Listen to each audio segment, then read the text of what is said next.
अध्याय 23, श्लोक क्रमांक 32, ओवी क्रमांक 497. अखंड वसे वनांतरी, भिक्षे लागी निघे नगरी. खेट खेट खरवट ग्रामी पुरी, भिक्षा करी यथा प्राप्त. मी एक भिक्षेशी येता, ऐसा नेमने करी सर्वथा. अलक्ष येऊन यावचिता, जे आले हातात तेने सुखी. मी एक भिक्षेशी येता, ऐसा नेम न करी सर्वथा. बघा, भिक्षा मागायला जायचा, पण त्याला काय मिळेल, किती मिळेल याच्याकडे त्याचं लक्ष नव्हता.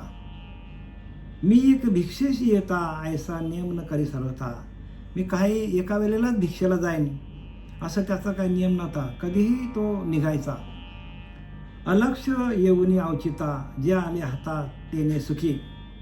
जेव्हा त्याला वाटेल तेव्हा तो भिक्षा मागायला जायचा आणि जे हाताला लागेल त्याच्यामध्ये सुखी राहायचा. बघा, आपल्याला सगळं ऐकतं आहे आपल्या घरी, तरी पण आपल्याला भक्ती करता येत नाही. वेळेवर जेवण आहे, मुलं आहेत, बायको आहे, नातवंड आहेत, वेळेला आपल्याला जेवण मिळतो बरोबर वेळच्या वेळेला, तरी पण आपल्याला भक्ती जमत नाही. हा तर ब्राह्मण आता भिक्षेला कधीही निघेल, पण त्याचं अखंड चिंतन विठोबाचं चालू झालं. अखंड त्याचं ध्यान त्या परमात्मा स्वरूपाकडे लागलेलं आहे. कारण त्याला पूर्ण काय झालेलं, पूर्ण वैराग्य आलेलं आहे. याला म्हणतात पूर्ण वैराग्य. म्हणून वैराग्य जोपर्यंत माणसाच्या अंतःकरणात येत नाही, अनेक प्रकारची संकट येत नाही, तोपर्यंत माणसाला मनुष्य पण येत नाही. हो, सगळीच माणसं जगतात, पण मनुष्य पण येण्यासाठी अनेक प्रकारची संकट या देहाने झेलली तरच तो काय त्याला आपल्या मनुष्य देहाला येऊन प्रत्येक देहाची किंमत करण्यासाठी त्याला ज्ञान मिळतो. नाही तर त्याला सगळा घरच्या घरी अगदी आयताच मिळाला तर तो कोणालाही किंमत देत नाही. अचानक पैसा आला तर तो कोणालाही इज्जत देत नाही. आणि म्हणून इथं काय सांगतात, पंचागार सप्तागार हाही नेम नाही निर्धार. कोणे विखीचा अहंकार अनुमात्र धरीना. पंचागार सप्तागार म्हणजे 5च घरामध्ये भिक्षा मागायची आणि 7च घरामध्ये भिक्षा मागायची, असा काय नियम त्याने काय आपल्याला स्वतःला लावून घेतलेला नाही. आणि दुसरा त्याच्या पुढे जाऊन सांगतात की कोणे विखीचा अहंकार अनुमात्र धरीना. आणि त्याचा अहंकार पण काय झाला, निघून गेलेला आहे त्याचा अहंकार. आणि अहंकार असा निघून जात नाही बरं का माणसाचा. जेव्हा अनेक संकट येतात त्यावेळेला संकटाला तोंड देता देता प्रत्येकाचा अहंकार गलित गात्र होतो. अहंकार असा कधी, प्रत्येकाला अहंकार आहे. हो, आणि त्या अहंकाराला कोणीच काय करू शकत नाही. कारण अहंकार जो आहे तो स्वतःलाच जाळतो. दुसऱ्यांना त्रास देण्यापेक्षा आधी अहंकार धरणाऱ्या माणसाला आधी त्रास होतो. स्वतःलाच त्रास होतो. मग त्याच्यानंतर दुसऱ्याला त्रास होतो. पहिल्यांदा स्वतःला त्रास होतो. आता आपला ओवी क्रमांक 500 चालू होणार बरं का. आणि श्लोक क्रमांक 33. आता ह्या 33व्या श्लोकामध्ये नाथबाबा आपल्याला काय सांगतात, तो ज्या ज्या गावात किंवा नगरात जाई तेथे दुर्जन लोक त्याचा अनेक प्रकारे तिरस्कार करून अपमान करू लागले. आता नाथबाबांनी खरी कथा सांगितली त्या कृपण ब्राह्मणाची, की ज्या ज्या गावामध्ये जाईल त्या गावामध्ये सर्व लोक त्याला त्रास द्यायचे. सगळीच लोक बरं का. आणि जेवढी लोक त्रास देतील तेवढी त्याची भक्ती वाढते. माणसाचं जीवन असंच आहे. प्रत्येक संतांना जेवढं लोकांनी त्रास दिलं तेवढं ते भगवंताच्या भजनामध्ये रंगून गेले. कारण एका भगवंताशिवाय दुसरं जगामध्ये काही नाही. एक भगवंतच माणसाला जन्माला घालतो, भगवंतच माणसाला सांभाळतो आणि भगवंतच माणसाला आपल्या स्वरूपाकडे घेऊन जातो. भगवंताची कृपा असेल तर, देवाची कृपा झाली, संत कृपा झाली आणि इमारत फळाशी आली. म्हणजे काय, संतांची कृपा झाली तरच आपल्याला आपलाच देह समाधानी राहील. आणि संतांची कृपा जोपर्यंत होत नाही तोपर्यंत कितीही उपचार केले माणसाने तरी पण त्याच्याकडे समाधान, शांती, सुख हे येणार नाही. आणि सुखासाठी संत काय करतात की बाबा रे तू बाहेर जाऊ नको, सुखासाठी करीशी तळमळ तरी तू पंढरीशी जाई. एक वेळ जायला पाहिजे. एक वेळ दिवसातनं एक वेळ आपल्या पंढरीला आपल्याला जावंच लागेल तरच तिथेच सुख आहे हो. सुख कुठे आहे? सुख आपण बाहेर शोधतो पण सुख बाहेर नाही आहे. ज्या ठिकाणी सुख आहे त्या ठिकाणी आपलं अजिबात लक्ष नाही. म्हणून सुखासाठी करीशी तळमळ. सुख कशातून मिळेल? ह्यातून मिळेल, पैशातून मिळेल, अहंकारातून मिळेल, ज्ञानातून मिळेल, अनेक गोष्टी आहेत. चांगलं खाल्लं तर सुख मिळेल. हे सुख नाही आहे. सुख आपल्या आतमध्ये आहे आणि तो कसा शोधायचा हे सांगणारे सद्गुरू असतात. आणि म्हणून त्यांना श्री गुरु असं म्हणतात. न करे देह मल क्षालन, मुसलवत करी स्नान, या लागी तो दुसर वर्ण अवधूतपणा या धेतू. न करी देह मल क्षालन म्हणजे देहावरती आलेला मळ तो धुवून टाकत नाही.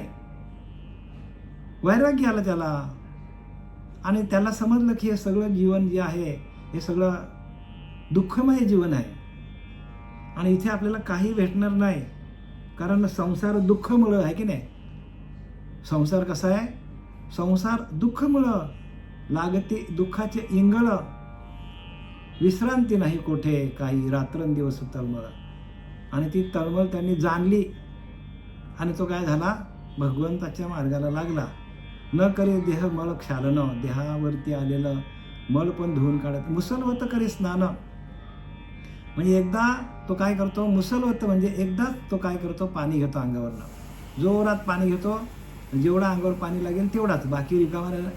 अंग त्याचा भिजला नाही, रिकामा राहिला, भिजायचा बाकी राहिला तरी त्याच्याकडे त्याचं लक्ष नाही. एकदाच करतो. या लागी तो धुसर वर्ण म्हणजे धुळीनं माखलेला, अवधूतपण या धेतू. आणि तो धुळीने माखलेला राहायचा. कारण एकदाच अंगावरनं पाणी ओतायचा, जेवढा अंग भिजेल तेवढा बघायचा, बाकी अंग त्याचा अर्धा भिजलेला अर्धा कोरडा ह्याच्याकडे त्याचं लक्ष नसायचा. आणि म्हणून अवधूतपण या हेतू. आणि तो अवधूतासारखा दिसायला लागला, दत्त महाराजांसारखा दिसायला लागला तो.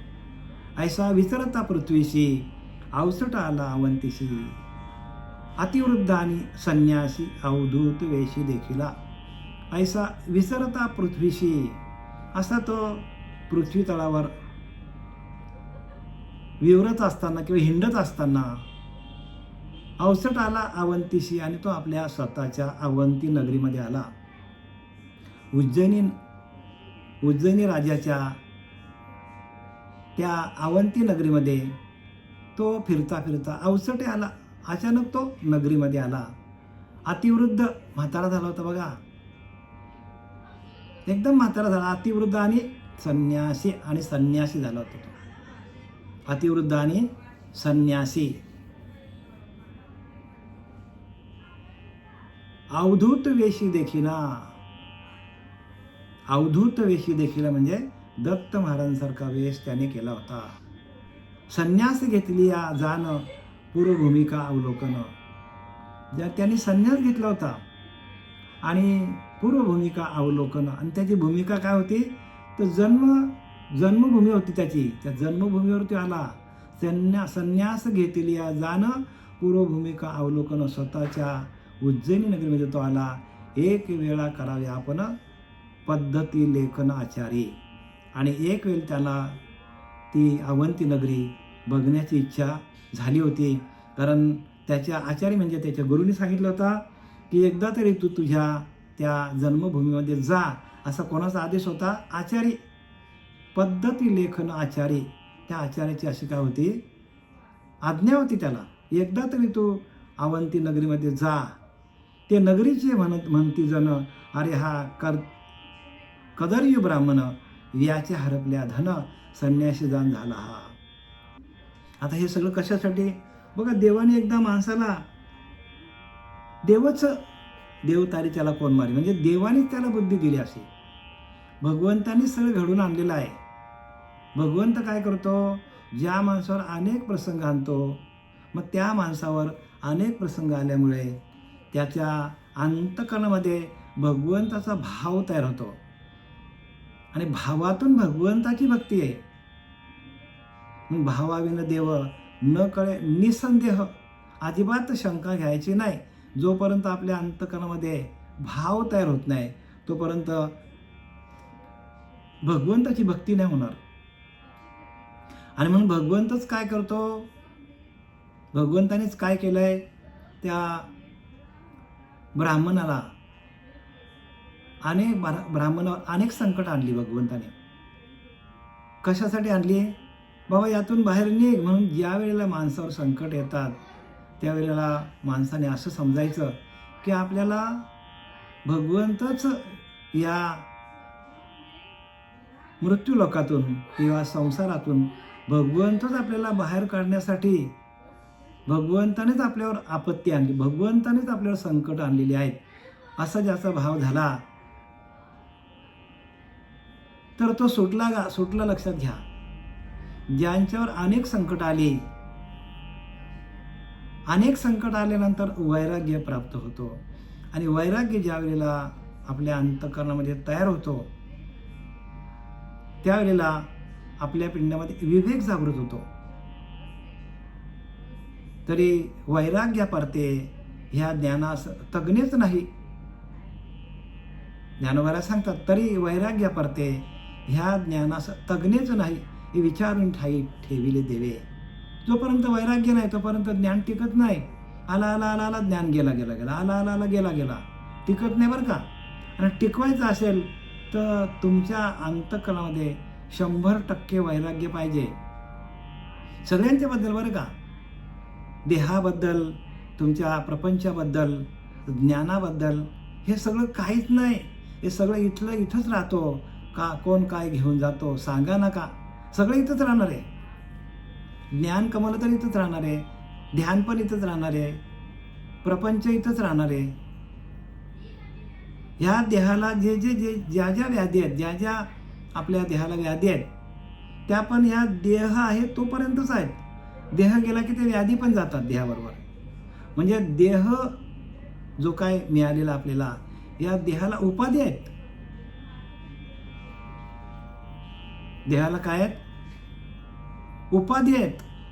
आणि उपाधी ज्या वेळेला देहाला येते त्यावेळेला प्रत्येकाला उपाधी आल्यानंतर वैराग्य येतो. आणि ज्या वेळेला वैराग्य निर्माण होतो त्या वैराग्यातून विवेक पण जागृत होतो माणसाचा आणि माणूस खऱ्या मार्गाला लागतो. आणि ज्याला वाटतं की ज्यांच्याकडं सगळं आहे, ज्याच्याकडे सगळं आहे त्याला आत्मज्ञान प्राप्त होत नाही. ज्ञान भरपूर असेल त्याला, प्रपंचातला पैसा अडका सगळं असेल त्याच्याकडं, पण आपल्याला इथून जाण्यासाठी जी भूमिका आहे, ती भूमिका मिळण्यासाठी, ती भूमिका आपल्याकडे येण्यासाठी श्री गुरूंना शरण जायचा असतो. वैराग्य फार महत्वाचं आहे. आणि वैराग्य ज्या वेळेला येतो त्यावेळेला आपल्याकडे विवेक निर्माण होतो. म्हणून वैराग्य परते ह्या ज्ञानास तज्ञच नाही. ज्ञान टिकत नाही आपल्याकडे वैराग्य नाही तर. आपल्याकडे सकाळी आपली बुद्धिमत्ता वेगळी असते, सकाळी विचार वेगळे एकदम मस्त, दुपार झाली की जसं जसं ऊन चढत जाईल तसं तसं रजोगुण वाढत जातो आणि संध्याकाळी झाली की तमोगुण वाढत जातो. आणि हे गुणच आपल्याला काय करतात? प्रत्येक साधकाला, प्रत्येक माणसाला हे गुण त्रास देत असतात.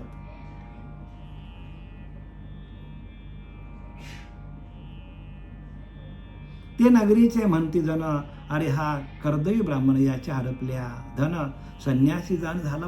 बघा, संन्यासी झाला, सगळं धन गेले याचं, गुरं ढोरं शेती वाडी सगळं गेलं याचा. लोकांनी लुटलं काय, वादळामध्ये गेलं काय, गायी मेल्या काय, म्हशी मेल्या काय, सगळं गेलं, याचं काहीच राहिलं नाही. आणि आता हा संन्यासी झाला असं लोक त्याला बोलायला लागली. आणि भगवंताने त्याला त्याच्याच नगरामध्ये नेलं. का तर जास्तीत जास्त लोकांनी त्याची निंदा करावी आणि निंदेतून अंतःकरण माणसाचा शुद्ध होतो. ज्यावेळेला आपली निंदा चालू होतो त्यावेळेला आपल्या अंतःकरण, ज्याची आपण निंदा करतो त्याचं अंतःकरण शुद्ध होतो.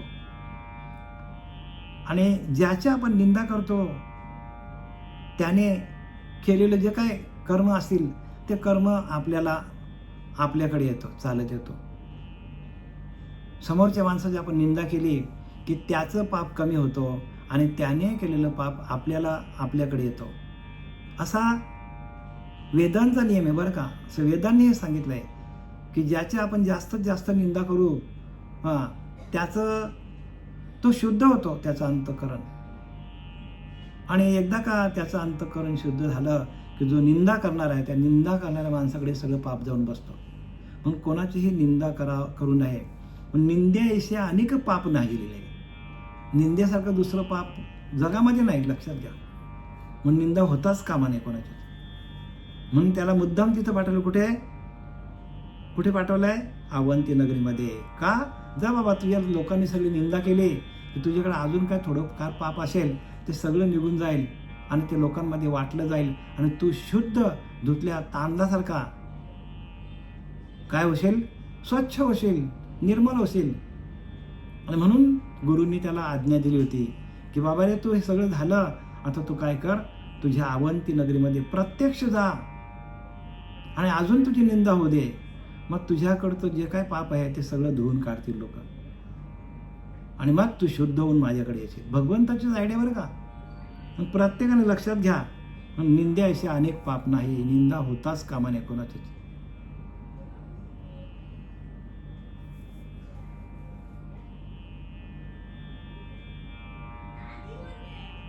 हे ऐकून ये अतिदुर्जन त्या सभोवते मिनले जाण, परस्पर दावून खून विरुद्ध शरण मांडिले. तो आला असं माहीत पडलं दुर्जनांना. जे दुर्जन होते ते दुर्जन धावत आले त्या सभोवते मिनले जाण आणि त्याला घेरा दिला दुर्जनांनी. बरं झाला. काय झाला? बरा झाला भिकारी झाला. कारण याच्याकडे पैसा होता तेव्हा याला कोणाला काही द्यायचंच नाही, एवढा कंजूस होता. आणि बरं झालं सगळे गेले. आता असं लोकांनी त्याची निंदा करायला सुरुवात केली. कारण त्याला आचार्याने सांगितलं होतं, बाबा तू तुझ्या नगरीत जा. नगरीत गेल्यानंतर लोकांनी निंदा केली की तुझ्याकडे असलेलं जे काय उरलेलं पाप आहे ते पाप पण लोक काय करतील? धुवून नेतील आणि तू पूर्ण शुद्ध होशील. त्या सभोवते मिनले जाण, परस्परे दावूनी खून विरुद्ध चलन मांडलेले. बघा, खुना जाऊन सांगायला लागले की तू असा होता, अमुक होता. बरेचसे दुर्जन असतात हो गावामध्ये. एखाद्या श्रीमंताचे बरेचसे दुश्मन असतात. एखाद्या माणसाला श्रीमंती आली की त्याच्या विरुद्ध वागणारे, जळणारे लोक भरपूर असतात. आणि तसं ह्या ब्राह्मणाचं झालेलं आहे. आणि ब्राह्मणाची ह्याला अशी अवदसा आली आणि त्याला त्याच्या गुरुने, आचार्य म्हणजे गुरुने सांगितलं की तू तुझ्या अवंती नगरीमध्ये जा आणि तुझ्याकडून अजून काही पाप उरलेलं असेल, थोडं बहुत, ते सगळं तुला घालवायचं असेल तर तुला तुझ्या नगरीमध्ये जाऊन लोकांनी अजून केलेली निंदा तू ऐकून घे. तुझं अंतःकरण शांत ठेव, ढळून देऊ नको. मग तुझं सगळं पाप धुवून जाईल. आणि त्या लोकांनी परस्पर दावून खून विरुद्ध छळानं मांडलेले आणि त्याचा छल करायला सुरुवात केलेली आहे. छळ करायला सुरुवात केली बरं का. त्याशी बहुसाल उपद्रविता क्षणार्थ पालट नव्हे चित्ता. कित्येक वर्ष लोकांनी त्याचा उपद्रव केला, त्याची निंदा केली, थट्टा केली, मस्करी केली त्याची. त्याला तुच्छ समजायचे लोक. आणि क्षणार्ध पालट नव्हे चित्ता, पण त्याचा एकही क्षण, त्याचा चित्त एक पण क्षण इकडे तिकडे विचलित झालं नाही, जराही विचलित झालं नाही. त्याचा चित्त जराही विचलित झाला नाही. म्हणून जो गेल्याची सेन कधी न पावता चाड न धरी, जो सुनश्चुला अंतरी मेरू जैसा, मेरू पर्वतासारखा त्याचा अंतःकरण झाला. मी आणि माझी आठवण विसरले जायचे अंतःकरण. पार्था तो संन्यासी जाणं, निरंतर संन्यासी झाला. पार्था तो संन्यासी झाला. तो बघा संन्यासाचा वेश घेऊन आलाय तो, आणि त्याला लोकांनी ओळखलं आणि लोक निंदा करायला लागली. पण जराही त्याचं अंतःकरण जराही विचलित झालेलं नाही, जराही डळलेलं नाही. जो सुनिश्चुला अंतरी मेरू जैसा, म्हणजे मेरू पर्वतासारखा स्थिर राहिला तो. सुनिश्चुला अंतरी, अंतःकरणामध्ये मेरू पर्वतासारखा स्थिर राहिला. मी आणि माझी आठवण विसरले जयाचे अंतःकरण. पार्था तो संन्यासी जाण, निरंतर तो संन्यासी झाला. जराही अंतर पडलं नाही. इथे क्षणार्ध पालट नव्हे, चित्तामध्ये जराही पालट झाली नाही. एवढी लोकांनी निंदा केली त्याची, तरी त्याच्या चित्तामध्ये जो काय निश्चलपणा आला, जो काही वैराग्य आला, जो काही विवेक तयार झाला, त्या विवेकाला, त्या वैराग्याला जराही अजिबातही तडा गेलेली नाही. क्रोध नयेची सर्वथा, अति विवेकता महाधीरू. बघा अजिबात क्रोध आला नाही त्याला. क्रोध नयेची सर्वथा, त्याला अजिबात कित्येक वर्ष त्या नगरामध्ये राहिला, लोकांनी निंदा केली, तरी त्याला अजिबात कोणाबद्दलही द्वेष निर्माण झालेला नाही, क्रोध निर्माण झालेला नाही. क्रोधानये सर्वथा, अतिविवेकता महाधीरू. आणि त्याच्याकडे विवेक तयार झाला. आणि विवेक हाच माणसाचा आधार आहे. किती पण आपण जरी किती पण साधना केली, कितीही ज्ञानी झालो, तरी जोपर्यंत आपल्याकडे विवेक निर्माण होत नाही, तोपर्यंत घेतलेलं ज्ञान, केलेली साधना, आलेलं ज्ञान निरर्थक आहे बरं का. म्हणून तर समर्थ सांगतात, विवेक आणि वैराग्य तेची जाणीचे महत्भाग्य. बघा प्रत्येकाच्या महत्भाग्य कशाला म्हणतात, तर विवेक आणि वैराग्य ज्याच्या अंतःकरणामध्ये निर्माण झालं, तो महाभाग्य, तेच महत्भाग्य. सगळ्यात मोठं भाग्य कोणतं, तर वैराग्य यायला पाहिजे. आपल्याला संसाराबद्दल वैराग्य येतच नाही महाराज, मग आपल्याला विवेक कसा निर्माण होईल. संसाराबद्दल आपल्याला आस्था आहे, अजून प्रपंचाबद्दल आपल्याला खूप गोडी आहे. ही प्रपंचाची गोडी जोपर्यंत आपल्याला आपल्या अंतःकरणातून जात नाही, प्रपंचाची गोडी आपल्या अंतःकरणातून जात नाही, प्रत्येकाच्या ठिकाणी बरं का, माझ्या सकट प्रपंचाची गोडी माणसाला, आणि ती हळूहळू कमी होतं, एकदम कमी होत नाही. प्रपंचाची गोडी एकदम कमी होत नाही, हळूहळू कमी होते. जसं जसं आपल्याकडे वैराग्य येईल, जसं जसं प्रपंचामध्ये आपल्या अडचणी येतील, आपल्याला जसं जसं दुःख वाटायला येईल, तसं तसं आपल्याला वैराग्य निर्माण होतो. आणि त्या वैराग्यातून खरं काय, खोटं काय, सार काय, आसार काय, पाप काय, पुण्य काय, स्वर्ग काय, नरक काय, विवेक काय, अविवेक काय आपल्याला कळायला लागतो. म्हणजे स्वतःवरती संकट आले तरच आपल्याला त्याची पारख होते. त्याच्या उपद्रवाची कथा आणि त्याची सहनशीलता तुझं मी सांगेन तत्वता, समाधानता अवधारी. आता भगवंत सांगतो उद्धवाला त्याच्या उपद्रवाची कथा, त्याला किती उपद्रव झाला, लोकांनी काय काय त्रास दिला त्याला, आणि त्याची सहनशीलता, आणि तरी पण त्याने तो किती सहनशील झाला, किती सहनशीलता त्याच्याकडे आली, अजिबात चिडला नाही कोणावर. तुझं सांगेन तत्वता, सावधानता अवधारी. आता तुला मी त्याचा सविस्तर विश्लेषण सांगेन, सावधानता अवधारी. तर त्याबद्दल प्रत्येकाने सावधानता बाळगायला पाहिजे. दृष्टी ठेवून येथींच्या अर्था, विवेके कुशल होई श्रोता, अर्थ धरी भावार्थता, शांती तत्वता तो सुभद्रा उद्धवा. काय सांगितलंय, दृष्टी ठेवून येथीच्या अर्था, विवेक कुशल होय श्रोता, अर्थ धरी भावार्थता, शांती तत्वता तो लाभे. तर प्रत्येक श्रोत्याने जर अर्थाकडे लक्ष दिलं तर विवेक संपन्न व शांत होतो. म्हणून प्रत्येक आपल्याला आता सावधानता दाखवली. भगवंत उद्धवाला सावध राहायला सांगतो की दृष्टी ठेवून तिच्या अर्था जे का आत्तापर्यंत घडलं त्याच्यावर तुम्ही जरा व्यवस्थित लक्ष घाला. विवेक कुशल होय स्वतः. तर तुमच्याकडं एक कुशलता येईल, विवेक तयार होईल. श्रोत्यांनो, तुम्हाला विवेक निर्माण होईल, तुम्ही कुशल व्हाल आणि अर्थधरी भावार्थता आणि तुमच्या अंतःकरणामध्ये अर्थ निर्माण होईल आणि भाव निर्माण होईल आणि त्या भावातून काय होईल, शांती तत्वता तो लाभे. आणि सगळा ह्याचा जो फल आहे, सगळ्या ह्या गोष्टीचा जो फल आहे, तर काय होईल, प्रत्येकाला शांती मिळेल. शांती मिळेल. शांती हाच परमात्मा आहे. शांती परते नाही धर्म. शांती हेच परब्रह्म. शांती हाच परब्रह्म आहे. जसं जसं अंतःकरणामध्ये शांती निर्माण होईल आणि शांती भंग झाली तर मग आपल्याला प्रत्येकाला त्रास होतो. म्हणून शांती आपली कशी आपल्याला कसं जेवढं जास्तीत जास्त शांत होता येईल हे आपण आपला विचार करायला पाहिजे. जर आपल्याकडे शांतीच नसेल, सगळा अभ्यास केला, सगळं ज्ञान घेतला, पैसा कमवला, प्रपंच व्यवस्थित केला, पण आपल्याकडे शांतीच नांदायला आली नाही, चालेल का?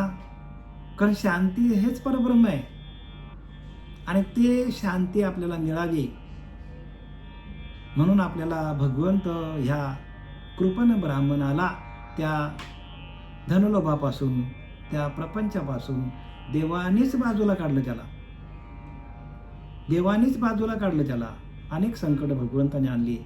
तो सांगतो नाही का, बरं झालं देवा निघालं देवाला, बरे या दुष्काला पिढा गेली, अनुतापे तुझे राहिले चिंतन, झाला वमन संसार. तुकोबाऱ्या सांगतात की नाही, झाला वमन संसार उलटीसारखा वाटायला लागला मला. अनुतापे तापलो देवा, करिता सेवा कुटुंबाची, म्हणून तुझे आठवले पाय, हे गे माझे माय पांडुरंगे. अनुताप असेल तरच भक्ती आहे. भक्ती अनुतापातून होतो बरं का. म्हणून जया नाही अनुताप त्याचे पूर्व पाप लिहिले, क्षणाक्षण विक्षेप पराधिकपणे. अनुताप पाहिजे. अनुतापाविन भावाविन देव कैसे पाहिजे. अनुताप नसेल तर देव कसा, भाव निर्माण होणार नाही, आणि जिथं भाव नाही तिथे देव कसा प्राप्त होईल. म्हणून प्रत्येकाच्या वाट्याला थोडं थोडं दुःख वाटायला आलं तरच परमार्थ होतो. विवेक चित्त चकोर चंद्रा, भागवत भाग्य शुद्ध मुद्रा, शांती सौभाग्य नरेंद्रा, ऐके सुभद्रा उद्धवा. काय सांगतात, विवेक चित्त चकोर चंद्रा म्हणजे काय, तर चित्त हा चकोर आहे बघा. चित्त कसा आहे, चित्तच चकोरासारखा होतो का. लिहिलं की नाही की मेघ चातकावरी वळेना, तरी चातक काही पालटेना. आणि मेघ चातकावरी वळेना, तरी चातक काही पालटेना. चंद्र वेळेशी उगवेना, तरी चकोर अनन्य भावाने वाट बघत बसतो.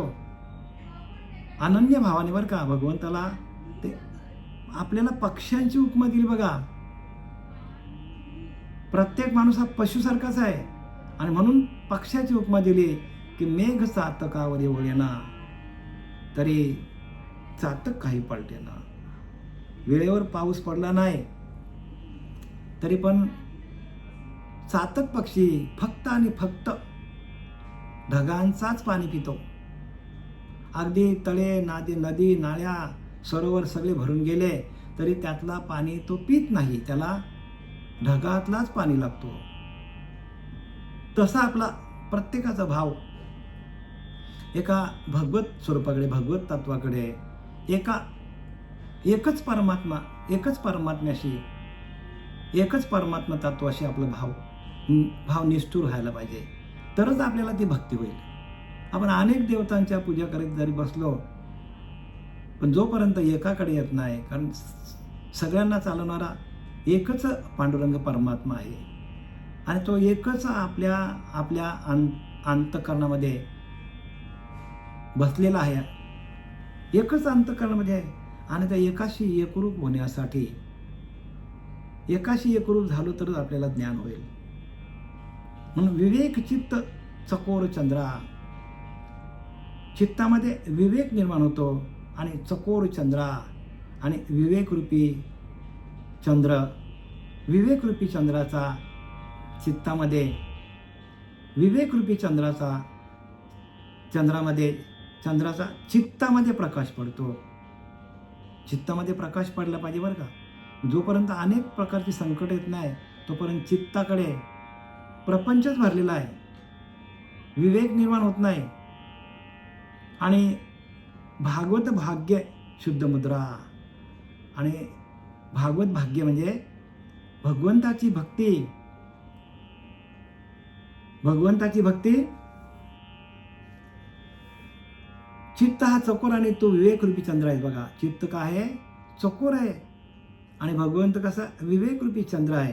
आणि भक्ताच्या गुणांनी युक्त व सुलक्षणे आहेस, आणि भक्ताच्या गुणांनी युक्त व सुलक्षणे आहेस, व शांतिरूपी वैभवाचे संपन्न असा राजाच आहेस. शांतिरूपी वैभव, वैभव कसला सांगितलंय? शांतीचा वैभव सांगितले, आणि शांतीने संपन्न असा राजाच आहेस. म्हणजे राजा कोणाला म्हटलंय? ज्याच्याकडे शांती आहे, ज्याच्याकडे वैभव आहे, ज्याच्याकडे विवेक आहे, ज्याच्याकडे वैभव आहे. वैभव म्हणजे कसला? तर शांतीचं वैभव. आणि ज्याच्याकडे शांती आली मग तो काय झाला? तर राजाच झाला. सुभद्रा उद्धवा. शांती सौभाग्य नरेंद्रा एके सुभद्रा उद्धवा.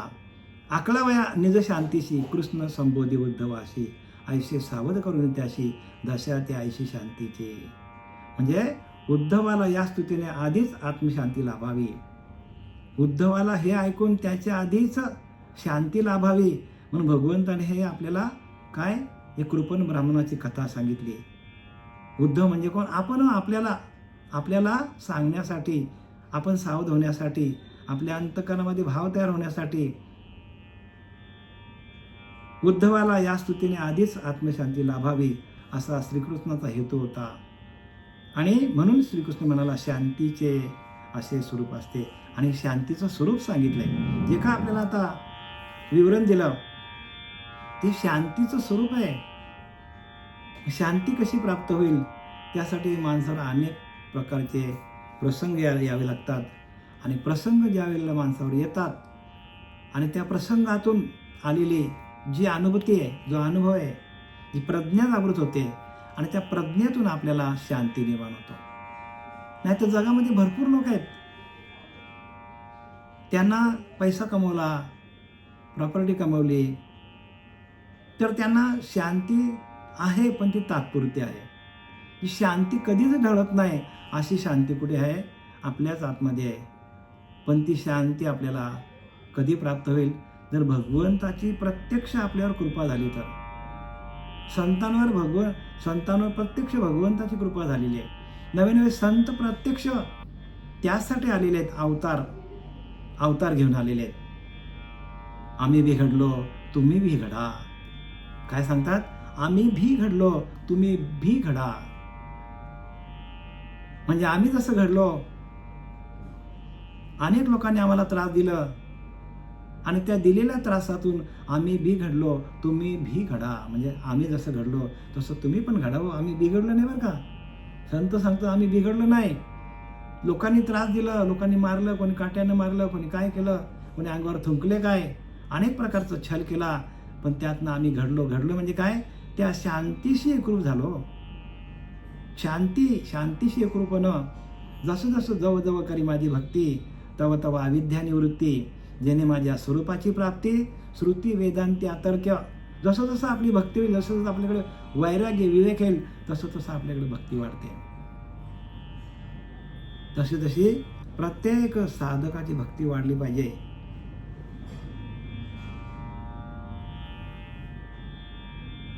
अकळावया निज शांतीशी कृष्ण संबंधी उद्धवाशी. आणि ती निज शांती कशी प्राप्त व्हावी यासाठी भगवंताने उद्धवाला संबोधित केलेलं आहे, म्हणजे ज्ञान सांगितलेलं आहे. ऐसे सावध करून त्याशी दशा ते ऐशी शांतीची. आणि शांतीचं स्वरूप असं आहे, ज्या वेळेला माणसाची अशी दशा होते, लोक जेव्हा सगळे थुतू करतात, लोक जेव्हा आपले छल करतात, तेव्हाच माणूस भगवंताकडे जातो, नाही तर तो लोकांमध्येच राहतो. लोकांना लोक जास्त आवडतात. लोकांना काय आवडतात? लोकच आवडतात, कारण आपल्यासारखे बोलतात ना ते. आणि लोकांना लोकांसारखं बोललं तर आवडतं, पण भगवंताला ते आवडत नाही. भगवंत काय सांगतो? भगवंत सांगतो की माझ्यासारखं हो, माझं जो होय माझं अनन्य शरण, अनन्य भावाने, मी आणि तू वेगळं नाही हो. भगवंत सांगतो अर्जुनाला, जो होय माझा अनन्य शरण त्याचे निवारी मी जन्म मरण. म्हणजे अनन्य भावाने तो आणि मी वेगळा नाही असं जेव्हा भाव होईल, भगवंताने आपण वेगळे नाही आहोत, आपणच परब्रह्म आहोत असा ज्या वेळेला भाव होईल, त्यावेळेला ती शांती आपल्या अंतःकरणामध्ये आपोआपच आहेच ती, बरं का, ती आहेच.